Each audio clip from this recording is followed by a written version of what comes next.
अस्सलामु अलैकुम वरहमतुल्लाहि वबरकातुहू। नाजरीन, आज इतवार का दिन है और हम हाजिर हैं आपके सामने आज का लाइव सवाल जवाब प्रोग्राम लेकर के। आज की जो ये हमारी मजलिस है ये है 102, यानी अल्हम्दुलिल्लाह पिछले कई सालों से जो हमारा ये सिलसिला चल रहा है तो 102 आज की मजलिस है ये सवाल जवाब की, और बहुत सारे मसले मसाइल आज की इस वीडियो के अंदर इंशाल्लाह इस प्रोग्राम में सेशन में हम लोग हल करेंगे। पिछले हफ्ते हमारे किसी एक भाई ने सवाल किया था जो मैं देख नहीं पाया लाइव सवाल जवाब के अंदर, तो सबसे पहले उन्हीं के सवाल का जवाब देते हैं। उनका सवाल ये था कि नमाज जनाजा में इमाम मैयत के किस तरफ खड़ा होगा, किस जगह खड़ा होगा, जिस्म के किस हिस्से के मुकाबिल में इमाम नमाज जनाजा में खड़ा होगा, ये उनका भाई का सवाल था। तो उसका जवाब ये है कि असल में इस सिलसिले में उलमा के दो कौल हैं, दो नुक्ता नज़र हैं। बाज़ उलमा कहते हैं कि अगर मैयत औरत है तो उसके पेट के मुकाबिल खड़ा होगा, और अगर मर्द है तो उसके सीने के मुकाबिल खड़ा होगा। और इस सिलसिले में जो उनकी दलील है वो हज़रत अनस रज़ी अल्लाह अन्हु की रिवायत है, जिसमें है कि हज़रत अनस रज़ी अल्लाह अन्हु ने एक जनाजे की नमाज़ पढ़ाई जो औरत थी, तो आप उसके पेट के मुकाबिल में खड़े हुए।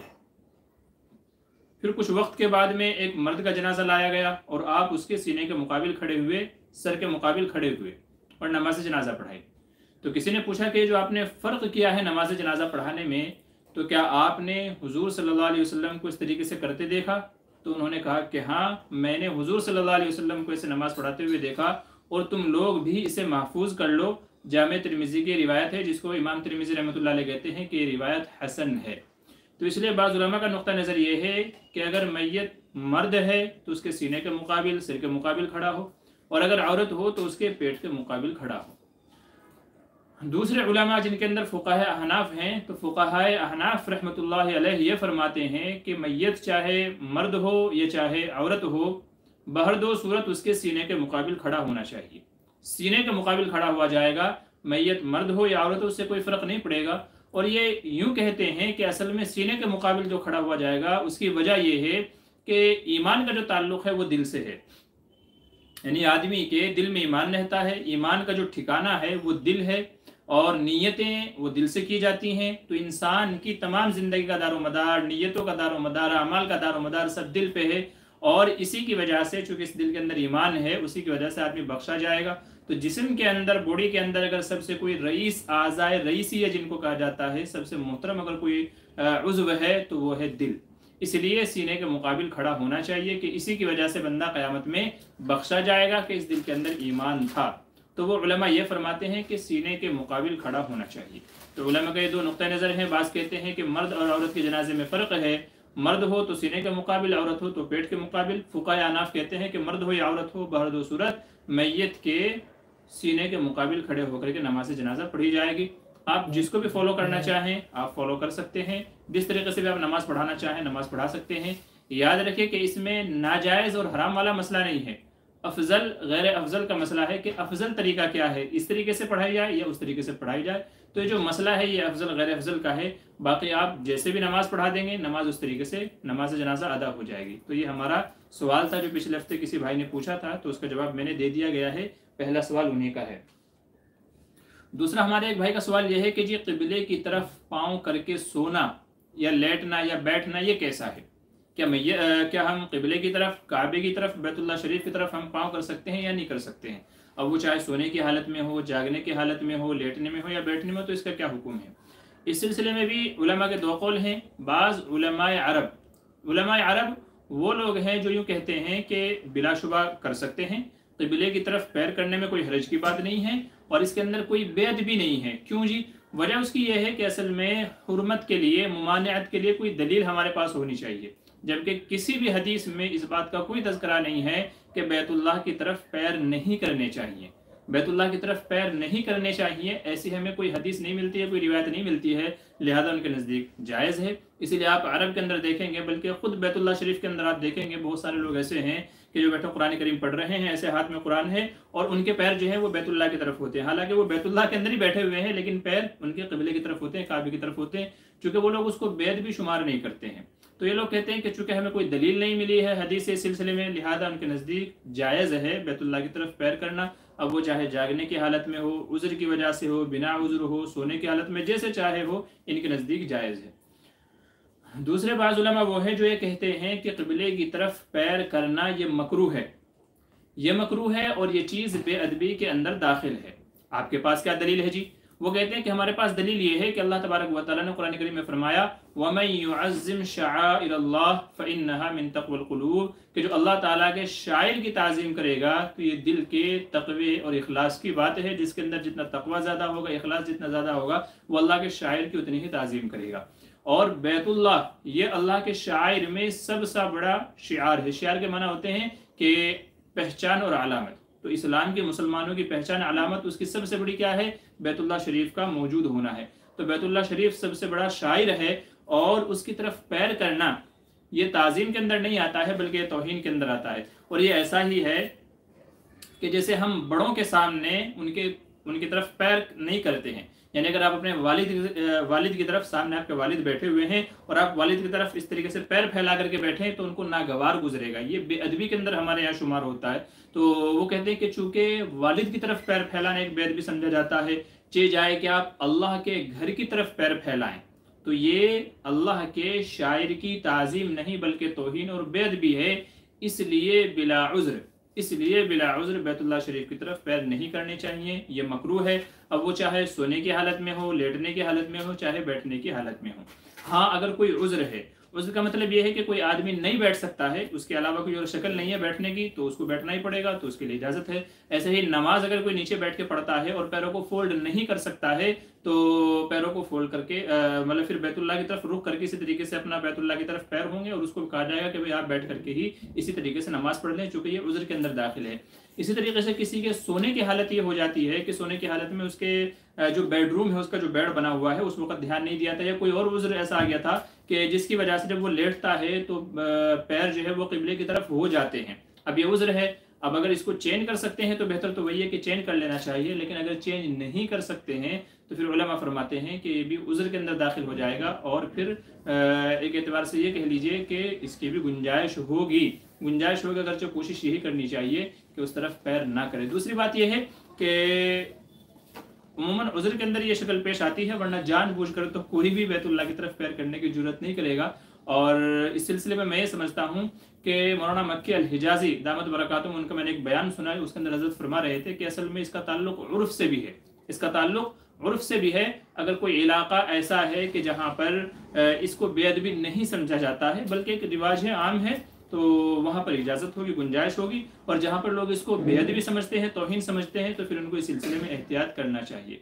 जो जायज़ कहते हैं उनकी एक दलील ये भी है कि जी यहाँ तो आप जो है ना क़िबले की तरफ पैर करने की बात कर रहे हो, जबकि जब गिलाफ़ काबा तब्दील होता है, किस्वतुल काबा जब तब्दील होता है, और इस साल 2023 के अंदर जो गिलाफ़ काबा तब्दील किया जाएगा वो यकुम मुहर्रमुल हराम को किया जाएगा। हालांकि पिछले साल भी 1 मुहर्रम को हुआ था, उससे पहले जितने भी साल गुजरे हैं, हर साल हज के मौसम में जब हाजी लोग 9 ज़िल हज को अरफात के मैदान में होते थे, जो हज का बड़ा रुकन है, तो उस वक़्त गिलाफ़ काबा तब्दील किया जाता था। मगर पिछला साल और इस साल से ये नया जो है एडिशन आप कह लीजिए किया गया है कि यकुम मुहर्रमुल हराम को, चूँकि 1 मुहर्रमुल हराम से इस्लामी नया साल शुरू होता है, तो गिलाफ़ काबा जो तब्दील किया जाएगा तो 1 मुहर्रमुल हराम को किया जाएगा। तो ये तो आपकी जस्ट इन्फॉर्मेशन के लिए है। तो वो लोग कहते हैं कि जब गिलाफ़ काबा तब्दील किया जाता है तो लोग उसके ऊपर भी चढ़ते हैं, पैर ले करके इन्हीं पैरों से बैतुल्लाह के ऊपर चढ़ते हैं, छत पे चढ़ते हैं। तो छत पे चढ़ना पैरों से ये ज़्यादा सख्त होना चाहिए बिलमुकाबिल इसके कि आप दूर से उसकी तरफ पैर करके बैठे हुए हैं, रुक करके बैठे हुए हैं। हालांकि बैतुल्लाह के ऊपर चढ़ने को कोई भी बेअदबी नहीं समझता, कोई भी तौहीन नहीं समझता, बल्कि लोग रश्क करते हैं कि काश हमें भी ऊपर चढ़ने का मौका मिल जाए। तो जो जवाज़ वाले हैं उनकी एक दलील ये भी है। बहरहाल इस सिलसिले में बेहतर वही है कि जहाँ इसको बेअदबी समझा जाता है तो एहतियात करें, और जहाँ इसको बेअदबी नहीं समझा जाता है बल्कि नॉर्मल सी बात है ये, और किसी के गुमान में बैतुल्लाह की तौहीन भी नहीं होती है, क्योंकि अगर तौहीन होगी फिर तो उसके ईमान का खतरा पड़ जाएगा। तो फिर ऐसी जगह पर इसके जो है ना मतलब गुंजाइश निकल आएगी। तो ये मसला है। उलमा के 2 कौल हैं बैतुल्लाह की तरफ रुख करने में, पैर करने में। बाज़ कहते हैं कि जायज़ है और बाज़ कहते हैं कि सही नहीं है, ये कराहत के अंदर दाखिल है और ये बेअदबी के अंदर दाखिल है। तो ऐसी जगहों पर बचना चाहिए। बहरहाल एहतियात इसी में है। अच्छा, दूसरा मसला हमारे भाई का ये है कि सादात को, हमारे कुछ भाई हैं जो सलाम कर रहे हैं जी, सभी को वालेकुम अस्सलाम व रहमतुल्लाहि व बरकातुहू। और जो भी इंशाल्लाह आप सवाल पूछेंगे, ये 2-3 सवाल और हैं जो लोगों ने पूछे हुए हैं, तो इंशाल्लाह मैं उनका जवाब दे देता हूँ, फिर आपके सवालों को भी मैं इंशाल्लाह जवाब दूंगा। तो आज का तीसरा मसला ये है कि जी सादात को नफली सदका दे सकते हैं या नहीं। सादात से मुराद है सैयद, यानी जो आप सल्लल्लाहु अलैहि वसल्लम के ख़ानदान से हैं, जो कुरैशी हैं, जो सैयद हैं, सैयद जो ख़ानदान है हुज़ूर सल्लल्लाहु अलैहि वसल्लम की नस्ल से, हज़रत फ़ातिमा की नस्ल से, हज़रत हसन और हुसैन रज़ियल्लाहु अन्हुमा की नस्ल से हैं, तो जो असली सैयद हैं, ओरिजिनल जो सैयद हैं, तो असली जो सादात हैं, क्या उनको नफली सदका दे सकते हैं या नहीं। उलमा फरमाते हैं कि नफली सदका देने की तो गुंजाइश है, नफली सदका तो देने की गुंजाइश है, अलबत्ता सदक़ात वाजिबा और ज़कात ये दोनों नहीं दे सकते हैं सैयद को और सादात को। ज़कात तो आप समझते हैं जो रमज़ान में दी जाती है माल को पाक करने के लिए, वो ज़कात है, उसकी भी इजाज़त नहीं है, वो भी जायज़ नहीं है। और सदक़ात वाजिबा जैसे रमज़ान ईद के मौके पर हम लोग सदक़तुल फ़ित्र निकालते हैं, तो ये सदक़ा वाजिबा में जो है काउंट होता है, शुमार होता है। या तो हमने कोई मन्नत मांगी थी कि अगर हमारा ये काम हो गया तो मैं इतना रुपया खर्चा करूंगा, किसी को खाना खिलाऊंगा, गेहूं दूंगा, अनाज दूंगा, तो कोई मन्नत मानी थी, कोई नज़र मानी थी, वो काम हमारा हो गया, अब हम वो सदका दे रहे हैं, तो ये सदक़ात वाजिबा कहलाता है। उलमा फरमाते हैं कि सदक़ात वाजिबा जैसे सदक़तुल फ़ित्र, नज़र वगैरह का सदका, और ज़कात जो हम अदा करते हैं, इन दो को छोड़ करके अगर कोई नफली सदका देना चाहे तो नफली सदक़े की तो इजाज़त है, बाकी सदक़ात वाजिबा और ज़कात इसकी इजाज़त नहीं है। इसलिए कि हुज़ूर सल्लल्लाहु अलैहि वसल्लम ने इरशाद फरमाया कि ज़कात चूँकि हाथों का मैल कुचैल होता है, लोगों के माल का मैल कुचैल होता है, तो आप सल्लल्लाहु अलैहि वसल्लम ने इरशाद फरमाया कि ये मेरी जो औलाद है, मेरा जो ख़ानदान है, उसके ऊपर ये हलाल नहीं है, तो ये सादात के ऊपर हलाल नहीं है। इसलिए सादात को, सैयद को ज़कात भी नहीं दी जाएगी, सदक़ात वाजिबा भी नहीं दिए जाएंगे, अलबत्ता नफली जो सदका है उसके देने की गुंजाइश है। अफजल और बेहतर ये है कि हम लोगों को ये चाहिए कि अगर हमको पता चले कि कोई सैयद है, सादात में से कोई है और वो ज़रूरतमंद है, तो हम उनको हदिया दें, हम उनको हिबा दें, तो हदिया और हिबा उनको देना चाहिए और इस तरीके से उनकी मदद करनी चाहिए, खैर खाई के तौर पे, तोहफे के तौर पे, गिफ्ट के तौर पे हमें उनकी मदद करनी चाहिए। चूँकि वो आप सल्लल्लाहु अलैहि वसल्लम के ख़ानदान से हैं, तो ये उनका हक़ है, उनके ख़ानदान उस नस्ल का ये हमारे ऊपर हक़ है कि हम अपने मालों में से अपनी जानें भी हम उनके सामने निकाल करके रख दें, निछावर कर दें, ये उनका हक़ है, चूँकि वो हुज़ूर सल्लल्लाहु अलैहि वसल्लम के ख़ानदान से हैं। तो हमें हदियतन, हिबा, गिफ्ट, तोहफे के तौर पे हमें उनकी मदद करनी चाहिए, ना ये कि ज़कात और सदक़े वगैरह से दे करके जान छुड़ानी चाहिए। तो भाई ने सवाल पूछा, उसका जवाब ये है। अच्छा जी, और एक सवाल आज का ये है, ये कह रहे हैं कि जी बाज़ मदारिस में देखा गया है कि बच्चों को सज़ा के तौर पर टकला कर देते हैं, या तो कहीं स्कूल है, स्कूल में निज़ाम हो कि जी सज़ा के तौर पर मसलन कोई लेट आया, गैर हाज़िरी हो गई, किसी ने सबक नहीं सुनाया, या बच्चों का आपस में झगड़ा, मतलब कोई भी ऐसी वजह हुई, पनिशमेंट के तौर पर, सज़ा के तौर पर बच्चों को टकला कर दिया गया, गंजा कर दिया गया, टुंड करना जिसे कहते हैं। तो सवाल यह है कि क्या सज़ा के तौर पर बच्चों को टकला किया जा सकता है। जवाब यह है कि टकला करने की इजाज़त नहीं है, शरई एतबार से ये चीज़ जायज़ नहीं है, इसलिए कि टकला करने में बच्चे को ऐसी शर्म और ऐसी आर महसूस होती है जब वो दूसरे बच्चों को देखेगा जो बाल वाले हैं वो, और फिर वो बच्चे उल्टा उसको चिढ़ाएंगे भी। नीज़ ये टकला होना यहाँ एक एतबार से इहानत आमेज़ पहलू कहलाता है हमारे दयार में। हमारा जो दयार है, यहाँ का जो उर्फ है, रस्म रिवाज है, यहाँ पे टकला होने के एतबार से, चूँकि लोग मजाक उड़ाते हैं, बच्चे मजाक उड़ाते हैं, टपली मार के जाते हैं, तो ये एक इहानत आमेज़ पहलू कहलाता है। तो लिहाजा बच्चे को कोई भी ऐसी सज़ा देना कि जो वक्ती ना हो, बल्कि ये एक ज़माने तक की सज़ा का जो पीरियड है चलेगा, जब तक उसके सिर पे बाल नहीं आ जाते, दूसरे बच्चे उसको टकला कह करके, सिर पे टपली मार करके उसको चिढ़ाएंगे, तो उसको जहनी तौर पर बड़ी अजियत होगी। तो उलमा फरमाते हैं कि इस तरह की कोई भी सज़ा देना बच्चे को दुरुस्त नहीं है, इसकी इजाज़त नहीं है। ये समझ लीजिए कि आप सल्लल्लाहु अलैहि वसल्लम के ज़माने से लेकर के खैरुल कुरून जो भी ज़माना है, ताबईन का, सहाबा का, तब ताबईन का जो भी ज़माना है, किसी भी ज़माने में हमें ये चीज़ नहीं मिलती है कि किसी को किसी भी सज़ा में टकला बनाया गया हो, किसी को किसी भी सिलसिले में सज़ा के तौर पर टकला बनाया गया हो, तो ऐसी हमें कोई मिसाल नहीं मिलती है। लिहाजा जो टकला करने वाली मदारिस के अंदर हो या कहीं और किसी और जगह पे हो, जो टकला बनाने वाली जो रस्म रिवाज है, ये सहाबा के ज़माने के बाद की बिदत है, इसलिए इससे बचना चाहिए। तो बहरहाल बच्चों को टकला कराने की इजाज़त नहीं होगी। अच्छा चलिए, हमारे कुछ भाई बहन हैं जो हमसे जो है ना लाइव प्रोग्राम के अंदर हैं, तो चलिए उनसे अभी हम देख लेते हैं कि उन्होंने क्या क्या आज के हमारे प्रोग्राम में सवाल जवाब किए हैं। अल्लाहुम्मा इहदिना सिरातल मुस्तकीम सिरातल लज़ीना अनअमता अलैहिम गैरिल मग़दूबि अलैहिम वलद्दाल्लीन। जी चलिए ये आ गए हम जी। राह निजात। अस्सलाम वालेकुम रहमतुल्लाहि व बरकातहू। मुफ्ती साहब खैरियत से? जी वालेकुम अस्सलाम, अल्लाह का एहसान है। मोहम्मद अली एजाज़ी ऑफिशियल कह रहे हैं अस्सलाम वालेकुम। जी वालेकुम अस्सलाम, खैरियत से? जी अल्लाह का एहसान है। खदीजा कह रही हैं अस्सलाम वालेकुम। जी वालेकुम अस्सलाम। निज़ामुद्दीन अंसारी वो लोग अस्सलाम वालेकुम। मुफ्ती मामूर बदर साहब जी वालेकुम अस्सलाम रहमतुल्लाह। अल्लाह का एहसान है भाई, आप सभी लोगों के जो प्यार मोहब्बत देते हैं, हमें देखते हैं और दीन सीखने की नीयत से यहाँ पर आते हैं, उन तमाम का शुक्रिया। अल्लाह सबको जज़ाए खैर अता फरमाए और सबके जान माल में इज़्ज़त आबरू में बरकतें अता फरमाए। तो किसी भाई ने कोई सवाल नहीं पूछा है तो हम जो अगला सवाल है अपना उसका आगे कंटिन्यू कर लेते हैं। जी अगला सवाल ये है कि बहुत सारे हमारे भाई ऐसे हैं कि जिनको एक मर्ज़ है बार बार पेशाब का आना, उनको बार बार पेशाब आता रहता है और इसकी वजह से बल्कि वो कहते हैं कतरा टपकना भी जिसे कहते हैं वो बीमारी भी उनके अंदर पैदा हो जाती है। तो अभी हमारे कुछ साथी हैं ऐसे जानने वाले कि जो हज उम्रा पे गए हुए हैं और उनको वहाँ पर ये तकलीफ़ हो रही है, तो वहाँ बड़े मसले उनके साथ में क्रिएट होते हैं क्योंकि बार बार पेशाब की हालत लगती है या पेशाब टपकता रहता है, कतरात आते रहते हैं। तो इसकी वजह से बड़ी तकलीफ़ उनको होती है और बहुत सारी दिक्कतें और दुश्वारियों का सामना करना पड़ता है। तो भाई का सवाल ये है कि जी इसका क्या इलाज हो सकता है, जो है ना बार बार पेशाब आना, इसका क्या इलाज हो सकता है? तो देखें, बेहतर तो जवाब उसका ये है कि इस सिलसिले में आप डॉक्टर से राय लें, मशवरा करें, उससे इलाज व मुआलजा कराएं। जो भी वो इलाज तजवीज़ करें उसके एतबार से आप उस इलाज को फॉलो करें।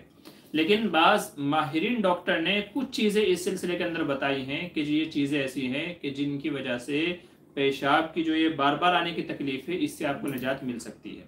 अब वो क्या है? उनमें से पहली चीज़ ये है कि जो कद्दू के बीज हैं, कद्दू के बीज को आप इस्तेमाल करें। चाहे तो ऐसा करें कि आप उनका सुफूफ बना लें, आप उनका पाउडर बना लें। कद्दू के बीज कहीं से ले लें, आप खरीद लें, मार्केट में मिलते हैं, तो उनका एक सुफूफ बना लें पीस करके, रगड़ करके, और फिर उसको आप सुबह शाम एक एक चम्मच आप लेते रहें। इंशाल्लाह उससे आपके जो ये बीमारी है इसके ऊपर बहुत असर पड़ेगा और इंशाल्लाह इससे उसके अंदर बड़ी मुआवनत मिलेगी। एक और इसका इलाज, देसी इलाज ये बता रहा हूँ मैं आपको। दूसरा देसी इलाज ये बताया जाता है कि जी आप चने लें। चने ये खाने वाले चने जो पकाए जाते हैं वो नहीं, खाने वाले जो चने होते हैं ये चने आप लें, इनको खाएं और इनके ऊपर आप थोड़ा थोड़ा सा गुड़ खाते जाएं। यानी चने और गुड़ मिक्स करके ये चीज़ें आप खाते जाएं तो इंशाल्लाह बार बार पेशाब आने की जो रुकावट है इससे आपको निजात मिल जाएगी। तीसरी चीज़ फरमाते हैं मेथी के बीज।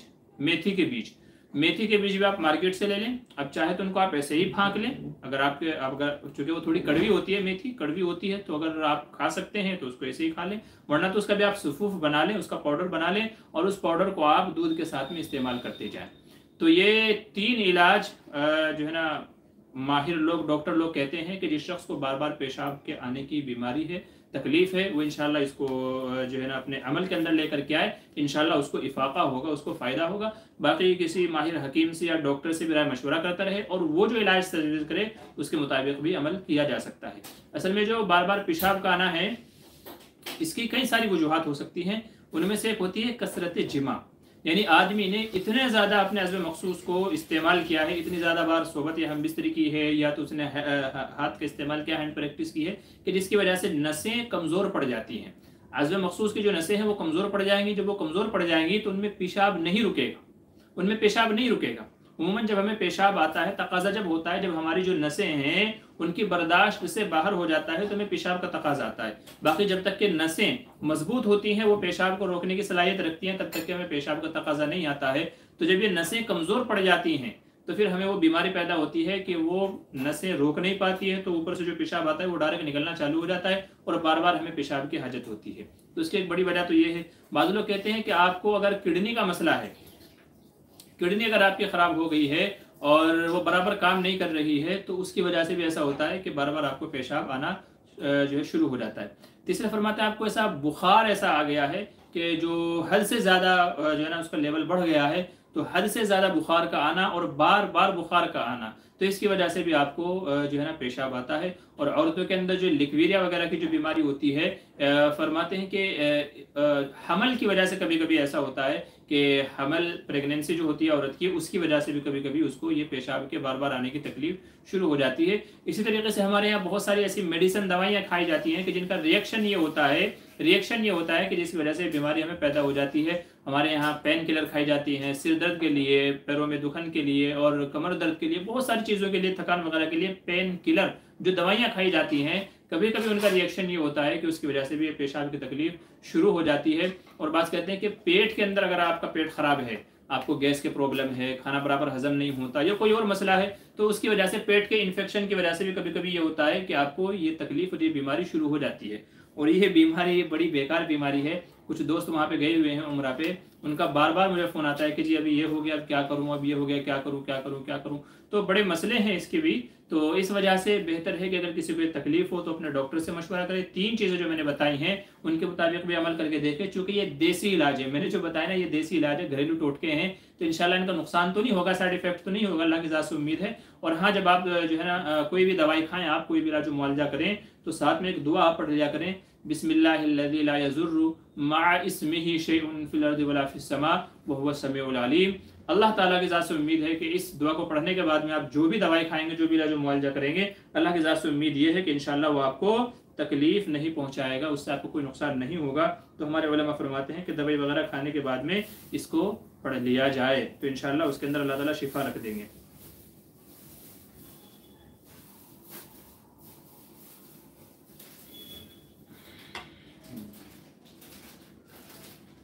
जी, हमारी बहन खदीजा पूछ रही है, मुफ्ती साहब क्या कोई औरत सोशल मीडिया पर अपनी वीडियोस डाल सकती है पर्दे में? देखिए, वीडियोस डालने को उलमा ने मना किया है, बल्कि अगर आप दारुल देवबंद का फतवा उठा करके देखेंगे तो उसमें तो मर्दों को भी मना किया गया है, चाहे जाए कि औरत को मना किया जाए। तो भले ही पर्दे में से ही, लेकिन अगर औरत अपना फेस दिखाती है, यानी औरत इस तरीके से सामने आती है, भले ही उसका फेस कवर हो, पर्दे के अंदर हो, लेकिन तब भी उलमा फरमाते हैं कि वो फितने से खाली नहीं है। और इसकी मोटी सी मिसाल मैं आपको बताऊं कि वो चैनल्स के जो औरतों ने क्रिएट किए हुए हैं, बनाए हुए हैं, अब वो चाहे मसले मसाइल के लिए हों, वो चाहे नातों के लिए हों, या वो चाहे सीने पिरोने के किसी भी चीज़ के लिए हो, जिस चैनल पे औरत आती है, अपना फेस दिखाती है या फेस कवर कर रखती है, उससे कोई फ़र्क नहीं पड़ेगा। तो आप उसके व्यूज़ देखें, उसके आप सब्सक्राइबर देखें। क्योंकि मर्दों को जो अट्रैक्शन है ना ज़्यादा, वो औरतों से होती है। तो वो खास करके अगर पर्दे में है तो आदमी और देखने की कोशिश करता है कि ये पर्दे में है कौन, बस एक मौका मिल जाए मुझे देखने का। जब तक कि नहीं देखेगा उसको चैन नहीं मिलेगा। तो उसी में कुछ शरारती लोग क्या करते हैं, आप पर्दे में हैं, बड़ी अच्छी बात है, लेकिन वो क्या करेंगे, आपको कमेंट्स करेंगे, सवाल पूछेंगे, आपसे कुर्बत बढ़ाने की कोशिश करेंगे, फ़ोन नंबर आपसे मांगेंगे, तरह तरह के वो हरबे आजमाएंगे किस तरीके से आपसे दोस्ती, यानी आपसे नहीं, जो भी हमारी बहनें काम कर रही हैं इस सिलसिले में, तो वो कोशिश करेंगे कि कैसे इनसे हमारी कुर्बत बढ़ जाए, इनसे राब्ते हो जाएं, और फिर जो भी शैतानी चाल है, जो भी खेल है, वो शुरू कर सकें। तो इसलिए औरत का इस तरीके से सोशल मीडिया पे आना, यूट्यूब पे, फेसबुक पे, इंस्टा वगैरह के ऊपर आना, ये फितने से खाली नहीं है। और शरीयत ने हर वो दरवाज़ा बंद कर दिया है। चूँकि मैं मर्द हूँ ना, तो मैं जानता हूँ उसके खराबियों को, मैं जानता हूँ। आप ये ना कहें कि जी औरतों को क्यों मना किया जा रहा है। तो जो मना किया जा रहा है ना, वो आपकी हिफाजत के वास्ते मना किया जा रहा है। क्योंकि कुछ ऐसी हैं जिन्हें से साबका पढ़ चुका होगा, उन्होंने अपने चैनल ही बंद कर दिए हैं, चैनल ही उन्होंने टर्मिनेट कर दिए हैं। इतना उनको इरिटेट किया गया, इतना उनको परेशान किया गया कि उन्होंने अपने चैनल ही टर्मिनेट कर दिए हैं। अगर आपको चाहिए तो उस तरह की वीडियोस भी आपको मिल जाएंगे। तो बहरहाल, चूँकि औरत का ना फितने से खाली नहीं है, ये मैं नहीं कह रहा हूँ, अल्लाह ताला कुरान करीम में फरमा रहे हैं, ज़ुय्यिना लिन्नासि हुब्बुश शहवाति मिनन निसा, कि आदमी को सबसे ज़्यादा जिस चीज़ की तरफ अट्रैक्शन होती है, लगाव होता है, खिंचाव होता है, वो फरमाया वो औरतों की तरफ शहवत है।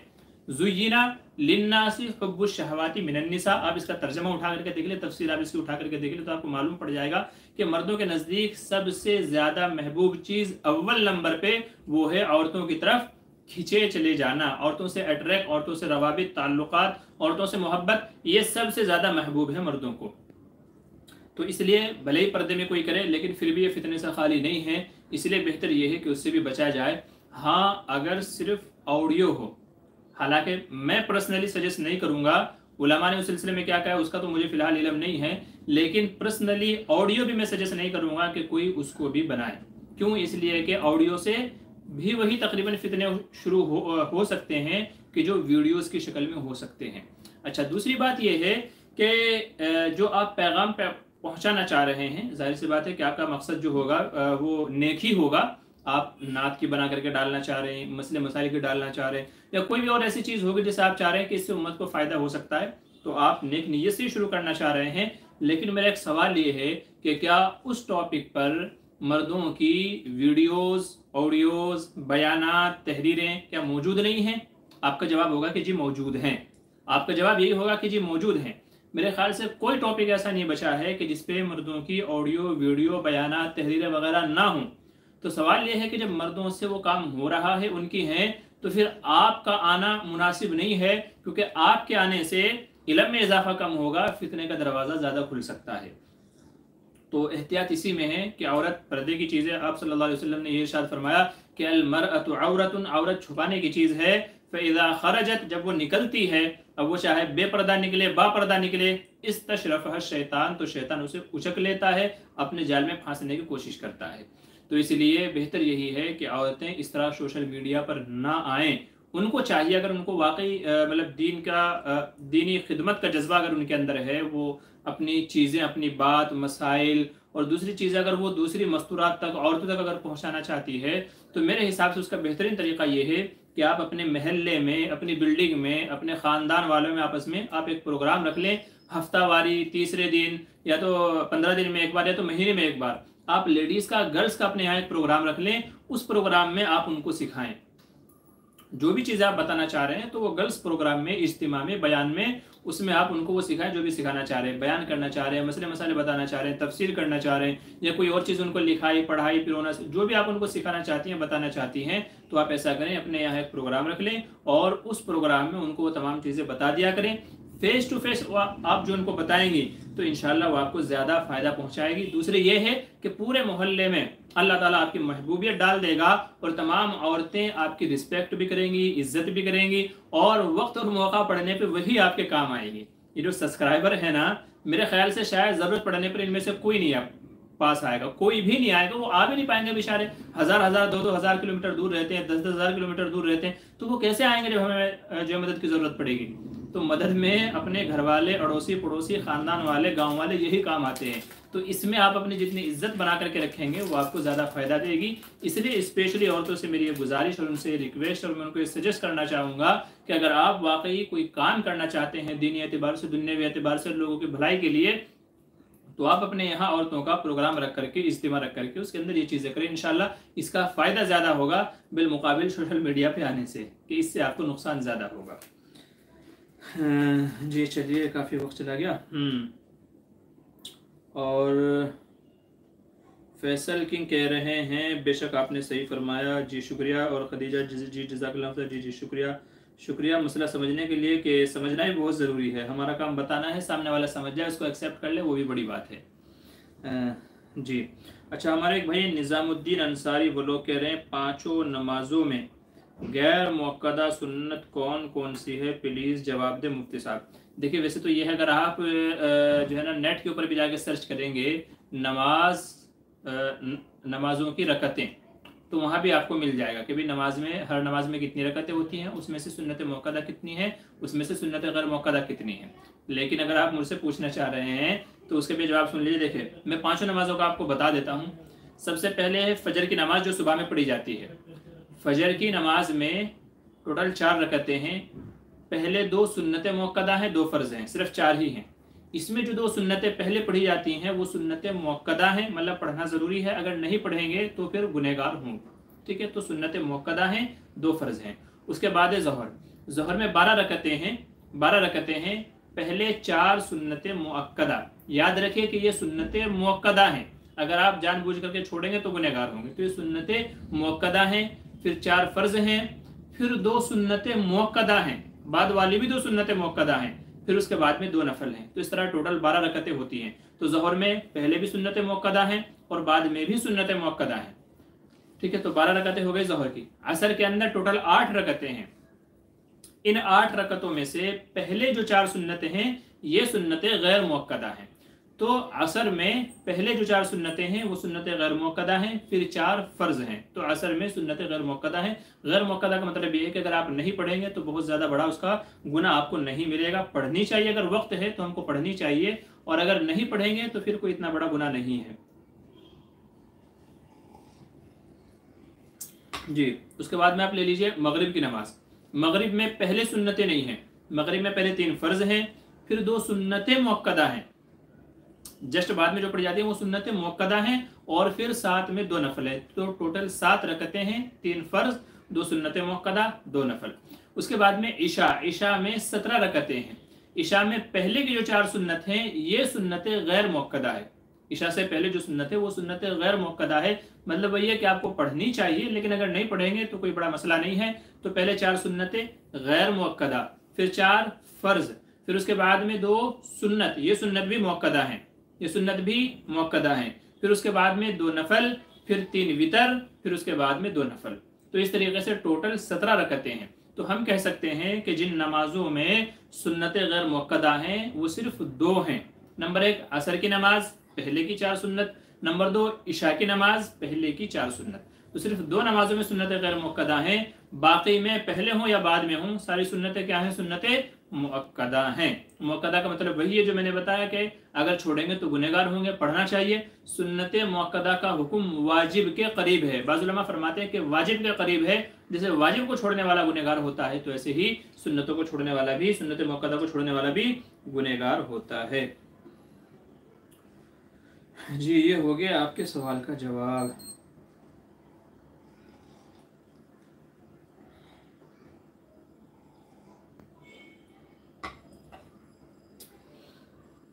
चलिए आज के इस, देखता हूँ और किसी भाई का कुछ सवाल आया हुआ है कि नहीं आया हुआ है जी। आज जो है वो हमारे भाइयों के यही सवाल हैं। असल में काफ़ी वक्त के बाद में हमारा प्रोग्राम हो रहा है, तो अक्सर भाइयों को अभी भी पता नहीं है कि ये हमारा प्रोग्राम चल रहा है कि नहीं, और ये प्रोग्राम शुरू हो गया कि नहीं हो गया। तो बहरहाल ये था आज का हमारा संडे जो सवाल जवाब हमारा रहता है इतवार के दिन, और इसके अंदर कई सारे मसले हम लोगों ने हल किए हैं। अल्लाह ताला से दुआ है कि अल्लाह ताला इन मसाइल के मुताबिक अमल की तौफीक नसीब फरमाए। इंशाल्लाह फिर अगले हफ्ते आप लोगों से मुलाकात होगी। जो सवाल हफ्ते भर हमारे साथ में आते रहते हैं इंशाल्लाह उनको भी हम हल करेंगे, और यहाँ लाइव में जो आप हमसे पूछेंगे इंशाल्लाह उनके भी जवाब देने की कोशिश करेंगे। तो अभी के लिए इजाज़त दीजिए। मैं आपका भाई मोहम्मद मामूर बदर, और जाते जाते आपसे गुजारिश करूँगा कि हमारे यूट्यूब चैनल मुफ्ती बदर ऑफिशियल को आप ज़रूर सब्सक्राइब कर लें, ताकि इस तरह के जो दीनी मसले मसाइल हैं वो आप तक सबसे पहले पहुँच सकें, और आप इसको शेयर भी करें ताकि ये आपके लिए सदका जारिया हो और हमारे दूसरे भाई बहन भी इन मसाइल से फ़ायदा उठाएं। तो इजाज़त दीजिए। हयात बाकी, मुलाकात बाकी। अस्सलामु अलैकुम वरहमतुल्लाहि वबरकातुहू।